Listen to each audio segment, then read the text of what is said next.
Belagavi cyber crime police ಠಾಣೆಯಲ್ಲಿ ಇನ್ನೊಂದು digital ಅರೆಸ್ಟ್ದು ಪ್ರಕರಣ ದಾಖಲು ಮಾಡಲಾಗಿದೆ. ಇದರಲ್ಲಿ ನೊಂದವರು ಶ್ರೀಮತಿ ವಿಜಯ ಶಿವಶಂಕರ್ ಇದ್ದಾರೆ. ಇವರು 83 ಇಯರ್ ಓಲ್ಡ್ ಡಾಕ್ಟರ್ ಇದ್ದಾರೆ. ಇವರಿಗೆ ಒಂದಿನ ಒಂದು ವಿಡಿಯೋ ಕಾಲ್ ಬಂತು. ಅದರಲ್ಲಿ ಆ ಆರೋಪಿ ನಿಮ್ಮ ಮೇಲೆ ಒಂದು ಹೈಕೋರ್ಟ್ದು ಎನ್ಕ್ವೈರಿ ಆಗ್ತಾ ಇದೆ, ಆ ಕಾಲ್ನಲ್ಲಿ ದಿಲ್ಲಿ ಹೈಕೋರ್ಟ್ ಅವರು ತೋರಿಸಿದ್ದಾರೆ, ಒಂದು ಜಡ್ಜ್ ಇವ್ರ ಜೊತೆಗೆ ಮಾತಾಡ್ತಾ ಇದ್ದಾರೆ ಅಂತ ತೋರಿಸಿದ್ದಾರೆ. ಮತ್ತು ಆ ಭಯ ಅವರಿಗೆ ಕೊಟ್ಟು ಅವರಿಂದ 2 ಕಂತದಲ್ಲಿ 18 ಲಕ್ಷ ಅವರು ತಗೊಂಡಿದ್ದಾರೆ.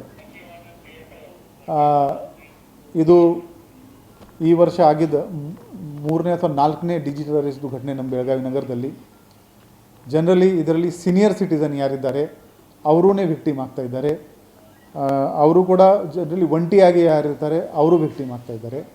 ನಮ್ಮದು ಎಲ್ಲ ಸೀನಿಯರ್ ಸಿಟಿಸನ್ಸ್ಗೆ, ಬೆಳಗಾವಿ ನಗರದಲ್ಲಿ ಇರೋದು ಸೀನಿಯರ್ ಸಿಟಿಸನ್ಗೆ ಕೋರಿಕೆ ಇದೆ, ಡಿಜಿಟಲ್ ಅರೆಸ್ಟ್ ಕಾನೂನಿನಲ್ಲಿ ಈ ಥರ ಪ್ರಾವಧಾನ ಇಲ್ಲ. ನಿಮಗೆ ಈ ಥರ ಯಾರು ಕರೆ ಮಾಡಿದರೆ ತಕ್ಷಣವೇ ನೀವು ನಿಯರೆಸ್ಟ್ ನಿಮ್ಮ ಹತ್ತಿರ ಯಾವ ಪೊಲೀಸ್ ಸ್ಟೇಷನ್ ಅಲ್ಲಿ ಹೋಗಿ, ಇಲ್ಲಾಂದರೆ 112ಗೆ ಕರೆ ಮಾಡಿ, ನಮ್ಮ ಸಿಬ್ಬಂದಿ ನಿಮ್ಮ ಹತ್ರ ಬರ್ತಾರೆ. ಮತ್ತು ಆ ಕಾಲ್ ನೀವು ಬರೀ ಕಟ್ ಮಾಡಬೇಕು. ಅದಕ್ಕೆ ಒಂದೇ ಸೊಲ್ಯೂಷನ್ ಇದೆ, ಆ ವಿಡಿಯೋ ಕಾಲ್ ನೀವು ಕಟ್ ಮಾಡಿ ಅಷ್ಟೇ.